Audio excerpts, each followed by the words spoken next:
Nous savons bien que le commandement de la charité, le commandement de l'amour fraternel est le grand commandement du christianisme. Mais aujourd'hui, il prend dans cet évangile des aspects abrupts et des exigences paradoxales. Saint Matthieu, qui nous rapporte ces paroles du Christ, a peut-être cédé à la tentation d'une opposition entre l'Ancien et le Nouveau Testament. Il y a des paroles de Jésus beaucoup plus nuancées et qui ne mettent pas en opposition l'Ancien et le Nouveau Testament.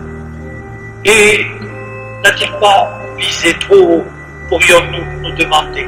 Aimer ses ennemis, est-ce possible? Éviter les conflits, surmonter les conflits, est-ce faisable? Que celui qui n'a jamais péché de bouderie, de colère, de rancune, de vengeance, prenne ma place et dise comment il a fait. Je lui laisse volontiers la parole. Que celui qui n'a jamais fait la tête, comme on dit, vienne nous expliquer comment. Le texte de l'Évangile que nous venons de lire est dur et difficile, il mérite peut-être quelques précisions préalables. Œil pour œil, dent pour dent, vous le savez, c'était une loi, un code de droit, une loi du code de droit pénal, la loi du talion. Ce n'était pas une règle de conduite privée. On crevait l'œil de celui qui avait crevé l'œil du voisin dans une bagarre, c'était un acte de justice, mais il ne fallait pas se faire justice soi-même.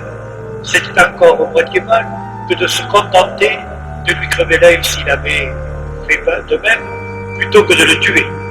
Une loi du code de droit pénal et non pas une règle de conduite privée. Il nous est dit aussi, dans le cours du récit, tu haïras ton ennemi. Cherchez.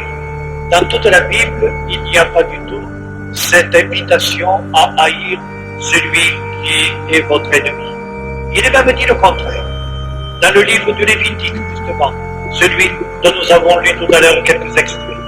L'étranger qui réside chez toi, tu ne le regarderas pas comme tu le regarderas pas. L'étranger qui réside chez toi, tu le regarderas comme un compatriote. Tu l'aimeras comme toi-même, car toi-même, tu as été étranger en terre d'Égypte. Alors, comment Matthieu est arrivé à cette obligation, à cette invitation de haïr l'ennemi? Peut-être par simplification, peut-être parce qu'il a confondu le proche et le prochain. Aimer son prochain, c'était aimer celui qui était proche. Le reste, l'ennemi, l'étranger, plus lointain, ne comptait pas. Peut-être.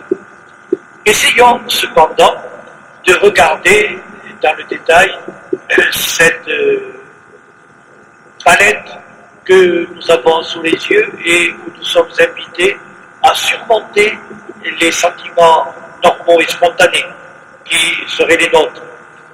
J'ai essayé de le faire à travers Michel de Certeau, un moraliste, un sociologue de notre époque, qui regarde de plus près ce qu'on peut raisonnablement dire sur la question. Il fait d'abord remarquer que le conflit entre les hommes, les oppositions entre les hommes sont inévitables.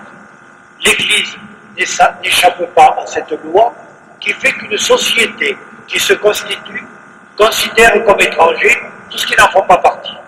Il y a ceux du dedans et ceux du dehors, nous et les autres, on est bien entre nous.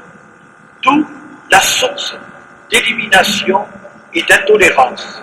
On peut haïr les autres, on peut les négliger, on peut les méprimer. Au mieux, on les comprend, c'est-à-dire qu'on les assimile, on les annexe malgré eux. On dit par exemple d'un homme droit, celui-là, il est chrétien sans le savoir. Croyez-vous lui faire plaisir en disant cela? Camus a toujours protesté parce qu'on disait de lui qu'il était justement un chrétien sans le savoir. Il ne se voulait pas chrétien. Il reste qu'il est déjà bon que nous nous sentions appelés à dépasser les frontières qui catalogueraient les hommes en étrangers mutuels. il est bon de reconnaître que le monopole du bien ne nous appartient pas. Ainsi, le missionnaire, au lieu de tout apporter à celui qui l'évangélise, est d'abord invité à reconnaître Dieu déjà présent dans les richesses, les dispositions, les traditions de l'âme païenne, de la civilisation païenne à laquelle il s'adresse. Vouloir dépasser les frontières, éviter les clivages, c'est très bien. Mais le premier respect dû à l'autre, c'est peut-être de le reconnaître comme différent de soi. La vraie charité s'articule sur des différences reconnues et acceptées.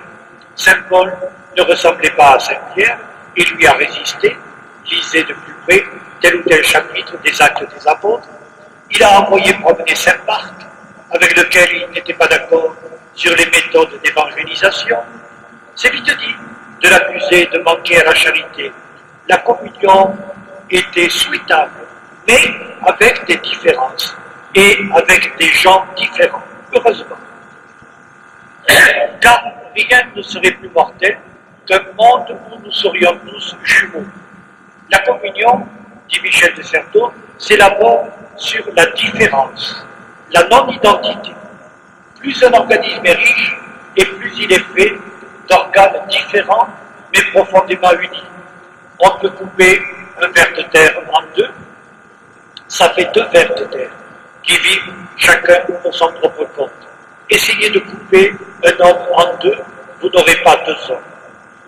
À la base de notre christianisme, remarquez bien, il y a le mystère de trois personnes divines, une mais différente. Il y a 4 évangiles et non pas un seul. Il y a plusieurs églises qui se réclament du Christ. Une certaine charité qui voudrait éviter les conflits oublie aussi qu'il y a des faits de démission. On se tait pour éviter des drames, on fait bien, en famille surtout, mais c'est parfois un manque de courage, et cela perpétue les problèmes. On les a laissés s'assoupir, un jour, ils se réveilleront. Je t'aime trop pour ne pas te dire la vérité, pour ne pas te dire que tu fais mal, que tu t'engages sur une mauvaise pente. Quelquefois, les parents ont le courage de dire cela à leurs enfants. Je t'aime trop pour ne pas te dire la vérité. Et quelquefois, au lieu de se fâcher, ces enfants nous sauront gré de ces conseils discutés que nous leur avions donnés. La prétention qui écrase l'autre et le méprise est un défaut, mais aussi la fuite, la dérobade ou la lâcheté. Il y a toujours moyen de s'entendre, dit-on parfois, oui, mais pas au détriment de la vérité. Et enfin, et surtout, l'autre nous fait apparaître des aspects de la vérité que nous avions oubliés, négligés. Nos points de vue étaient limités, et cela ne va pas sans affrontement lorsque nous sommes invités à regarder de plus près ce que nous risquions de négliger. Les luttes du siècle dernier en particulier pour le respect et la dignité des travailleurs, le respect des droits de l'homme n'est pas allé sans violence, mais c'est une violence qui s'opposait à une autre forme de violence qui, elle, ne se voulait pas, ne se disait pas violence et qui était institutionnalisée. L'enfant, et je terminerai par là, l'enfant a à se faire reconnaître.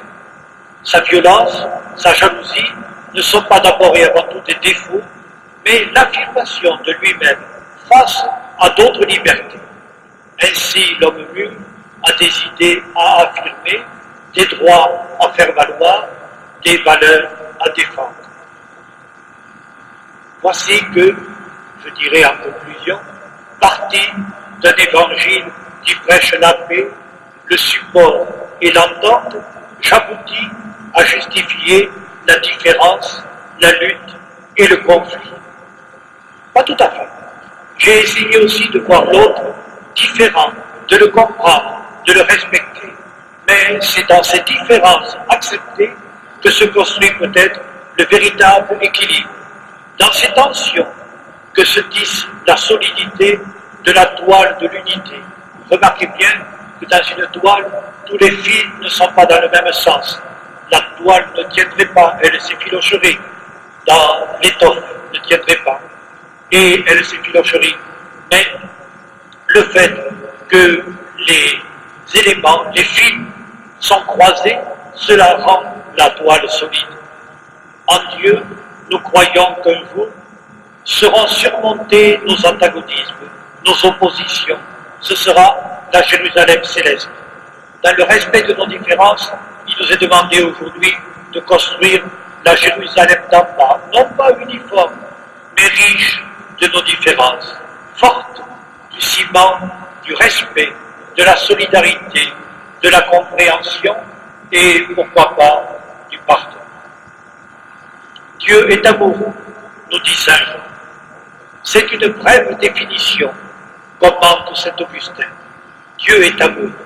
Brève définition, mais quelle définition! Si tu comptes les mots, c'est bref. Si tu pèses les mots, quelle profondeur! Dieu est amour.